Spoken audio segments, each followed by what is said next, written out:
वही खबर है कि इजराइल ने ईरान पर 50 फाइटर जेट से हमला बोला है। परमाणु प्लांट और स्टील प्लांट को निशाना बनाया।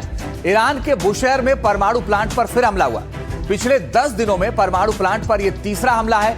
ईरान ने इस हमले को लेकर बयान जारी किया है। इसके मुताबिक हमले में रिएक्टर को कोई नुकसान नहीं हुआ है, साथ ही किसी तरह का रेडिएशन लीक नहीं हुआ है। रिएक्टर सामान्य रूप से काम कर रहा है। परमाणु निगरानी संस्था IAEA ने हमले की पुष्टि की है। IAEA प्रमुख राफेल ग्रोसी ने हमले को लेकर चेतावनी दी है। अगर हमले में किसी रिएक्टर को नुकसान होता है तो यह बड़ी परमाणु दुर्घटना का कारण बन सकता है। इजराइल ने ईरान के 2 स्टील प्लांट को भी निशाना बनाया। खुजेस्तान स्टील प्लांट और मुबारके स्टील प्लांट पर हमला किया गया। ये दोनों ही ईरान के बड़े कारखानों में शामिल हैं। इससे ईरान की अर्थव्यवस्था को भारी नुकसान हो सकता है। साथ ही ईरान की स्टील इंडस्ट्री बुरी तरह से प्रभावित हो सकती है। इस हमले का आदेश इजरायली पीएम नेतन्याहू ने दिया था। इजराइल ने 3 हथियार बनाने वाली फैक्ट्रियों पर भी हमला किया है। बैलिस्टिक के साथ साथ एंटी एयरक्राफ्ट मिसाइल के पुर्जे बनाने वाली फैक्ट्री पर हमला हुआ। अराक में मौजूद हैवी वाटर प्लांट पर भी हमला किया गया। यर्ज में इजराइल ने परमाणु प्लांट को भी निशाना बनाया, जहां यूरेनियम संवर्धन के लिए जरूरी विस्फोटक सामग्री तैयार की जाती है। इजराइल ने 50 फाइटर जेट से ईरान पर हमला बोला था। ईरान ने इस हमले पर तीखी प्रतिक्रिया दी है। ईरान ने इजराइल को कड़ा जवाब देने की चेतावनी दी। खुफिया जानकारी के आधार पर इजराइल ने फिलहाल यह हमला किया। अमेरिका और इजराइल ने नरसंहार के इरादे से हम पर हमला किया है। जानबूझकर अस्पतालों, एम्बुलेंस और वाटर प्लांट को निशाना बना रहे हैं। उनका ये हमला अमानवीय और युद्ध नियमों के खिलाफ है। 27 दिनों की लड़ाई में अमेरिका और इजराइल ने पूरे ईरान में 600 से ज्यादा स्कूल गिरा दिए हैं और इन हमलों में 1000 से ज्यादा स्टूडेंट और टीचर मारे गए हैं। वाशिंगटन बिना किसी ग्राउंड ट्रूप्स के ईरान में अपने मकसद पूरे कर सकता है। ये लंबा संघर्ष नहीं होगा, बस कुछ हफ्ते में मिशन पूरा होगा। ईरानियों के लिए परमाणु हथियार हासिल करना पागलपन होगा। जरा सोचिए, ये लोग अपने मौजूदा हथियारों से क्या क्या कर सकते हैं। ये दूतावासों पर हमला करते हैं, होटलों को निशाना बनाते हैं। सोचिए, अगर इन कट्टरपंथी पागलों के पास दुनिया को धमकाने के लिए परमाणु हथियार आ जाए तो क्या होगा।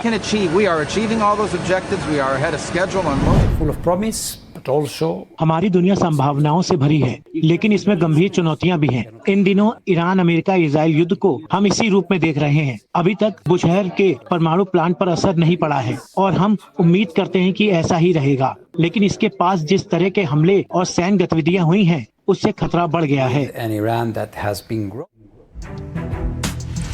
और अब ईरान ने दे दी है इजराइल और यूएस को नई चेतावनी। वो चेतावनी क्या है, आइए आपको बताते हैं। IRGC ने जारी की ये चेतावनी।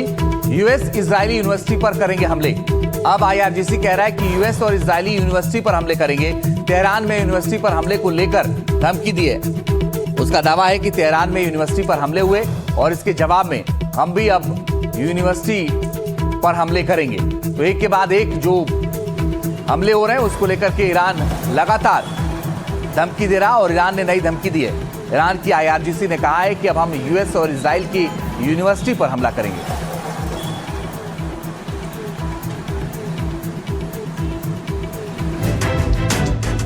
और ईरान के हमले से खाड़ी के 5 देश दहल गए हैं। सऊदी अरब, इसके अलावा सऊदी अरब में आप देखिए प्रिंस सुल्तान एयरबेस पर 6 मिसाइल और 29 ड्रोन दागे गए।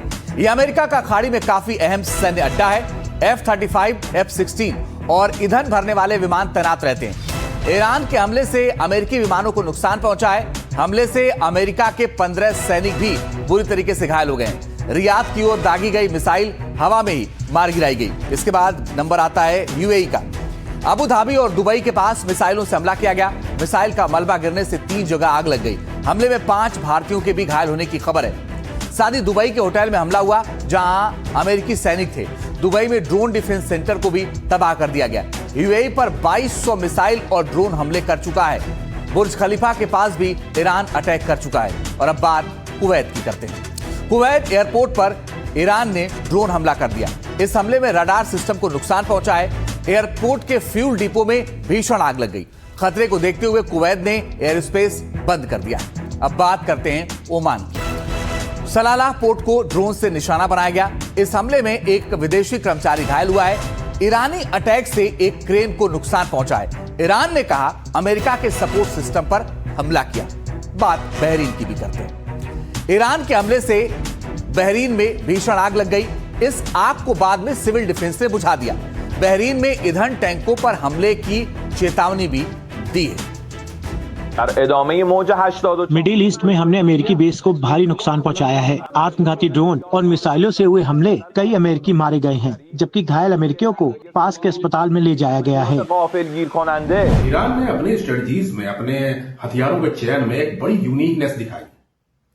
उसने ये दिखा दिया है कि महंगे से महंगे एयर डिफेंस सिस्टम को आप सस्ते ड्रोन्स के माध्यम से सैचुरेट कर सकते हैं और उसके बाद फॉलो अप में आपके पास प्रेसिजन स्ट्राइक मिसाइल होनी चाहिए, जिससे कि आप दुश्मन को अच्छी खासी क्षति पहुंचा सकते हैं।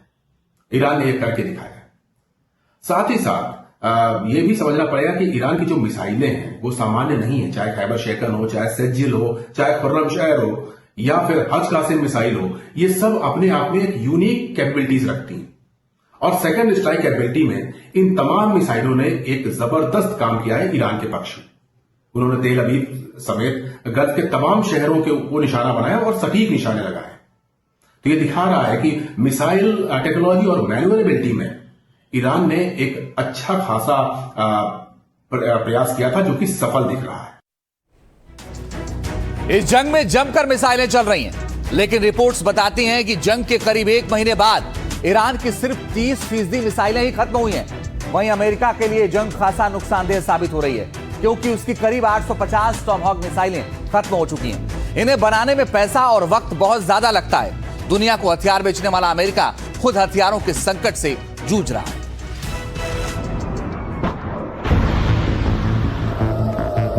अमेरिका इजराइल का ईरान पर हमला हुआ और इसके बाद जो जंग शुरू हुई उसको अब 1 महीना हो रहा है। ईरान के मिसाइल हमले लगातार जारी हैं, जबकि जंग के कुछ दिनों बाद से ही ये दावे होने लगे थे कि ईरान की ताकत खत्म होती जा रही है। लेकिन ये दावे हकीकत से काफी दूर नजर आते हैं और इसकी तस्दीक खुद अमेरिकी खुफिया एजेंसियां और मीडिया कर रही हैं। रॉयटर्स और दूसरी मीडिया रिपोर्ट्स के मुताबिक अमेरिका अब तक ईरान के मिसाइल स्टॉक्स का केवल 1/3 हिस्सा ही नष्ट कर पाया है। करीब 30% मिसाइलें ही नष्ट हुई हैं। ईरान की बाकी बची मिसाइलों को लेकर अभी पुख्ता जानकारी नहीं मिल पाई है। ये माना जा रहा है कि दूसरा 1/3 हिस्सा क्षतिग्रस्त हो चुका है या भूमिगत बंकरों और टनल नेटवर्क में फंसा हुआ है। लेकिन इसके बावजूद भी ईरान के पास अभी भी एक बड़ा हिस्सा है जो पूरी तरह सक्रिय है। यानी जमीनी हकीकत व्हाइट हाउस के दावों से अलग दिख रही है। भारी बमबारी के बावजूद ईरान लगातार युद्ध के मैदान में पूरी ताकत से डटा है और एक साथ कई टारगेट्स पर निशाना लगा रहा है। ईरानी मिसाइल और क्लस्टर बमों ने इजराइल के कई शहरों में हाहाकार मचा दिया है। वहीं इसी हफ्ते ईरान ने संयुक्त अरब अमीरात, बहरीन में कई जगह बैलिस्टिक मिसाइलें और ड्रोन दागे हैं। ईरान का दावा है कि वह ऐसी जगहों को चुनकर मार रहा है जहां अमेरिकी ठिकाने हैं या जहां अमेरिका इजराइल का पैसा लगा है। इससे साबित होता है कि उसका कमांड, कंट्रोल और लॉन्च सिस्टम अभी भी काम कर रहा है। अब तक ईरान 80 से ज्यादा बार मिसाइलों की बौछार कर चुका है। यही तरीका उसके ड्रोन हमलों में भी काम करता दिख रहा है। जानकारी के मुताबिक केवल 33% ड्रोन ही अब तक बर्बाद किए जा सके हैं। इसका मतलब है कि हफ्तों तक चले अमेरिकी और इजरायली हमलों के बाद भी ईरान बड़े हवाई हमले करने की ताकत रखता है। इन सबके बीच ये सामने आ रहा है कि ये जंग अमेरिका के लिए बहुत भारी साबित हो रही है। उसकी महंगी मिसाइलों का कोटा तेजी से कम होता जा रहा है और इस कमी को पूरा करने में अमेरिका को खासी दिक्कत हो सकती है। वॉशिंगटन पोस्ट के मुताबिक अमेरिका ने अब तक 850 से ज्यादा टॉमहॉक मिसाइलें दागी हैं। अनुमान है कि अमेरिकी नौसेना के पास कुल मिलाकर 4000 टॉमहॉक मिसाइलें थी। रिपोर्ट की माने तो टॉमहॉक मिसाइलों का करीब 1/4 हिस्सा खत्म हो चुका है। रक्षा मंत्रालय के भीतर इसको लेकर चिंता बढ़ गई है, क्योंकि एक टॉमहॉक बनाने में करीब 2 साल लग जाते हैं। एक मिसाइल को बनाने में करीब $3.6 मिलियन यानी करीब 30 करोड़ रुपए की लागत आती है। एक्सपर्ट्स के मुताबिक कमी पूरी करने में कई साल लग जाएंगे। 28 फरवरी 2026 को युद्ध की शुरुआत में ही अमेरिकी नौसेना के जहाजों और पनडुब्बियों ने सैकड़ों टॉमहॉक मिसाइलें चला दी। इनका उपयोग मुख्य रूप से ईरानी वायु रक्षा प्रणाली और सैन्य बुनियादी ढांचे को नष्ट करने के लिए किया जा रहा है। ईरान के मीनाब में स्कूल में भी टॉमहॉक मिसाइल से हमला हुआ, ये भी दावा किया गया। टॉमहॉक अमेरिका की खास क्रूज मिसाइल है। इसकी रेंज 1500 से 2500 किलोमीटर तक है। ये करीब 450 किलो विस्फोटक ले जा सकती है। टॉमहॉक का बड़े पैमाने पर पहला इस्तेमाल 1991 के खाड़ी युद्ध में हुआ था। इसे समुद्र में मौजूद युद्धपोतों और पनडुब्बियों से भी दागा जा सकता है। यूरोप, पश्चिम एशिया समेत अमेरिका के दूसरे सहयोगी देशों को भी इनकी जरूरत रहती है। लेकिन अगर युद्ध लंबा चला तो अमेरिका के पास अपने उपयोग के लिए भी टॉमहॉक खत्म हो सकती हैं और सहयोगियों को देना और मुश्किल होगा। अमेरिका टॉमहॉक क्रूज मिसाइलों का उत्पादन बहुत सीमित मात्रा में करता है। मौजूदा क्षमता के मुताबिक एक साल में ऐसे करीब 600 मिसाइलें ही बनाई जा सकती है। लेकिन दिक्कत यह है कि एक टॉमहॉक क्रूज मिसाइल की बनने की पूरी प्रक्रिया में करीब 2 साल लगते हैं। इसलिए तुरंत ऑर्डर के बाद भी मिलना मुश्किल हो जाता है। वहीं ईरान लगातार कहता रहा है कि उसने अभी अपनी सबसे घातक मिसाइलों को इस्तेमाल में ही नहीं लाया है। वो एक कर अपनी मिसाइलों को युद्ध में ला रहा है। जानकारी के मुताबिक ईरान के पास भूमिगत मिसाइल सुविधाओं का एक बहुत बड़ा और फैला हुआ नेटवर्क है। ये पहाड़ी और गहरी सुरंगों के नीचे मौजूद है। युद्ध से पहले के अनुमानों के मुताबिक ईरान के पास 2500 से लेकर 6000 तक मिसाइलें थीं। इनमें से ज्यादातर मिसाइलें मजबूत भूमिगत परिसरों में रखी गई थीं। इतने हमलों के बाद भी विशेषज्ञों का कहना है कि ईरान के पास 1 दर्जन से ज्यादा ऐसी सुविधाएं सुरक्षित हो सकती हैं। ट्रंप ईरान और उसकी सैनिक क्षमता को लेकर लगातार अलग अलग दावे करते रहे हैं। वो अक्सर कहते रहे हैं कि ईरान की क्षमता को पूरी तरह नष्ट कर दिया गया है, लेकिन वो ये भी मान रहे हैं कि अभी करीब 3500 ठिकानों को नष्ट करना बाकी है। Now we're just going after targets, and they have no anti-aircraft, so we're just floating over the top looking for whatever we want, and we're hitting it. And we have another 3,554 targets left, and that'll be done pretty quickly. And then we, at some point we're going to have to determine what we do. इन सब के बीच Iran लगातार चौंकाने वाले video जारी कर रहा है। ये वीडियो 27 मार्च को आया, जिसमें उसकी एक मिसाइल सिटी दिखी, जिसमें एक लाइन से बड़ी बड़ी मिसाइलें रखी हुई थी और उनके बीच ईरानी सैनिक नमाज पढ़ते दिख रहे थे।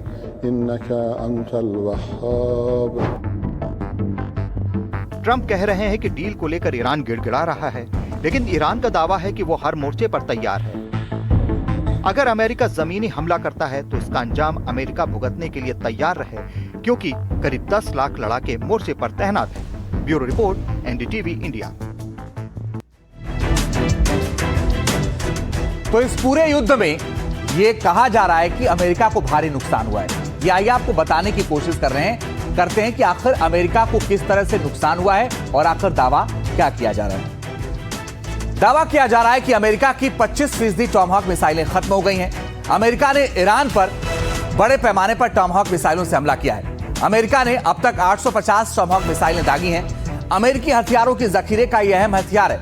अमेरिकी नौसेना के पास लगभग 4000 टॉमहॉक मिसाइलें थी, मतलब करीब 1/4 मिसाइलें अब तक जंग में खत्म हो चुकी हैं। जंग अगर लंबी खिंची तो स्टॉक खत्म होने की आशंका है। रक्षा मंत्रालय के भीतर इसको लेकर के चिंता बढ़ गई है। एक्सपर्ट्स के अनुसार कमी पूरी करने में कई साल लगेंगे। एक साल में 600 टॉमहॉक मिसाइलें बनाता है अमेरिका। अमेरिका टॉमहॉक मिसाइलों का उत्पादन सीमित मात्रा में करता है। एक टॉमहॉक मिसाइल की कीमत 34 करोड़ रुपए है। जंग में इसके तेज इस्तेमाल ने सप्लाई पर दबाव बढ़ा दिया है। अभी ऑर्डर देने पर भी इसकी सप्लाई तुरंत नहीं हो सकती। जापान के साथ टॉमहॉक मिसाइल बनाने की उसकी बात चल रही है, लेकिन दोनों देशों में अभी ये डील अटकी हुई है। इस वजह से टॉमहॉक मिसाइलों में लगातार कमी आ रही है। इसकी मारक क्षमता 1600 से 2500 किलोमीटर तक है। ये किसी भी रडार को चकमा देने में सक्षम है। ये पनडुब्बियों से दागी जा सकती है। 880 किलोमीटर प्रति घंटा की गति से 1000 किलोग्राम विस्फोटक ले जा सकती है। साथ ही स्थिर लक्ष्यों को ध्वस्त करने में यह बेहद कारगर है। यह बहुत कम ऊंचाई पर उड़ती है, जिससे इसे दुश्मन के रडार और एयर डिफेंस सिस्टम पहचान नहीं पाते। We had an attack of 101 a few कुछ days. दिन पहले हम पर 101 मिसाइलों से हमला हुआ था। पानी में हमारे सबसे बड़े हथियार यानी दुनिया के सबसे बड़े विमान वाहक पोत पर दागी गई 101 मिसाइलों में से 101 मिसाइलों को मार गिराया गया और वे समुद्र में गिर गईं। अब हम सीधे लक्ष्यों पर निशाना साध रहे हैं। उनके पास कोई डिफेंस सिस्टम नहीं है, इसलिए हम उनके ऊपर मंडराते हुए अपनी मनचाही चीजों को तलाश रहे हैं। हमारे पास अभी भी 3554 लक्ष्य बचे हैं। ये काम बहुत जल्दी पूरा हो जाएगा। फिर हमें तय करना होगा कि आगे क्या करना है। Incredible technology, right, Steve? और जंग से जुड़ी एक और बड़ी खबर आ रही है। जंग में शामिल हुआ युद्धपोत यूएसएस त्रिपोली। और इतना ही नहीं, 3500 या 3500 मरीन कमांडो सेंट्रल कमांड पहुंचे हैं। जंग में शामिल होने के लिए पहुंचे हैं मरीन कमांडो। 31वीं मरीन एक्सपेडिशनरी यूनिट है कमांडो। जापान से पश्चिम एशिया पहुंचा है यूएसएस त्रिपोली। 11 मार्च को जापान से रवाना हुआ था युद्धपोत और अब यहां पहुंच गया है। 11 मार्च को जापान से रवाना हुआ था युद्धपोत और यूएसएस त्रिपोली जंग में शामिल हो गया है। बड़ी बात यह है कि 3500 मरीन कमांडो पहुंचे हैं और ये मरीन कमांडो सेंट्रल कमांड पहुंच गए हैं। और इस वक्त और ज्यादा जानकारी के लिए हमारे साथ हमारे सहयोगी राजीव रंजन जुड़ गए हैं। राजीव, यूएसएस त्रिपोली के पहुंचने के क्या मायने हैं? देखिए, बहुत बड़ा मायने है। साफ है कि अमेरिका जो है जंग की एक कह सकते हैं कि एक अलग लेवल पर ले जाने की तैयारी कर चुका है। यूएसएस त्रिपोली का ये महायुद्ध में शामिल होने का सीधा मतलब क्या है? ये जापान से यहाँ चल के आया हुआ है और इसमें तकरीबन 3500 मरीन कमांडो है। मरीन कमांडो का सीधा मतलब होता है कि सामान्य सोल्जर नहीं है, बल्कि स्पेशल ऑपरेशन करने के लिए बने हुए हैं। यानी ये जो कमांडो हैं, ये जमीन के अंदर समंदर के अंदर ऑपरेशन कर सकते हैं, जमीन पर ऑपरेशन कर सकता है, हवा में ऑपरेशन कर सकते हैं। यानी अमेरिका इस बात की तैयारी कर चुका है कि ईरान में जो है जमीनी ऑपरेशन करना है। और जैसा ट्रंप बार बार ये कर चुके हैं कि हमारी पहली प्राथमिकता है कि स्टेट ऑफ हॉर्मुज को खोलना, और स्टेट ऑफ हॉर्मुज को खोलने के लिए यूएस त्रिपोली से जो कमांडो पहुंचे हुए हैं, संभावना ये जताई जा रही है ये स्टेट ऑफ हॉर्मुज पास उतरेंगे और वहां पर जितने सारे जो बचे खुचे जो ईरान के, जिसको कह सकते हैं कि नेवल पावर है, बोट है, जो सैनिक है आईआरजीसी के, सबको मार गिराएंगे। और ये जो कमांडो जो होते हैं, ये खास तरह के ऑपरेशन के लिए पूरी तरह से परफेक्ट होते हैं। न केवल उनके पास वेपन होते हैं, हथियार होते हैं, बल्कि मानसिक तौर पर पूरी तरह तैयार होते हैं खास ऑपरेशन करने के लिए। तो एक बहुत बड़ी बात है, जो जंग का दायरा अब लगातार बढ़ता चला जा रहा है। एक तरफ ट्रंप बार बार ये ईरान से कह रहे हैं कि सीज फायर की बात कर रहे हैं, आप बातचीत के टेबल पर आइए, अगर आप नहीं तैयार होते हैं तो खतरे भुगतने के लिए तैयार रहिए। लेकिन राजीव, इस पूरे मामले में हम देखें तो क्या ऐसा लग रहा है क्या कि अमेरिका ग्राउंड पर अपने सैनिक उतारने जा रहा है? क्या इस बात की भी आशंका है, या फिर ग्राउंड पर नहीं उतारेगा, ये कमांडोज यूएसएस त्रिपोली से ही पूरा ऑपरेट करेंगे और जो बाकी, जैसा कि आप जिक्र कर रहे थे कि जो बाकी बची सामग्री है ईरान की, वो मार गिराएंगे? देखिए, अभी भी कुछ भी करना जल्दबाजी होगी, लेकिन जब अमेरिका को पूरी तरह से जीत हासिल करनी है तो उसको ग्राउंड पर उतारना पड़ेगा। और यूएसएस त्रिपोली की बात कर रहे हैं तो इसमें F-35 फाइटर तैयार होता है, F तैनात होता है। F-35 क्या है? ये अमेरिका का 5th जनरेशन एयरक्राफ्ट है। एक ऐसा एयरक्राफ्ट है जिसको आप रडार की जद में नहीं आता है। इसका वेपन सिस्टम की बात कीजिएगा तो सब जहाज के अंदर ही इंटीग्रेट होता है। बहुत ही आधुनिक, जिसको कह सकते हैं ये फाइटर माना जाता है। तो जब मरीन कमांडो 3500 का मरीन कमांडो है और तकरीबन 20 से 25 जो है F-35 फाइटर है, ये अगर आ रहा है इस जंग में शामिल होने के लिए, तो इसका सीधा मायने है कि ईरान अगर बातचीत के टेबल पर नहीं आता है, तैयार नहीं होता है, तो ग्राउंड ऑपरेशन भी होगा।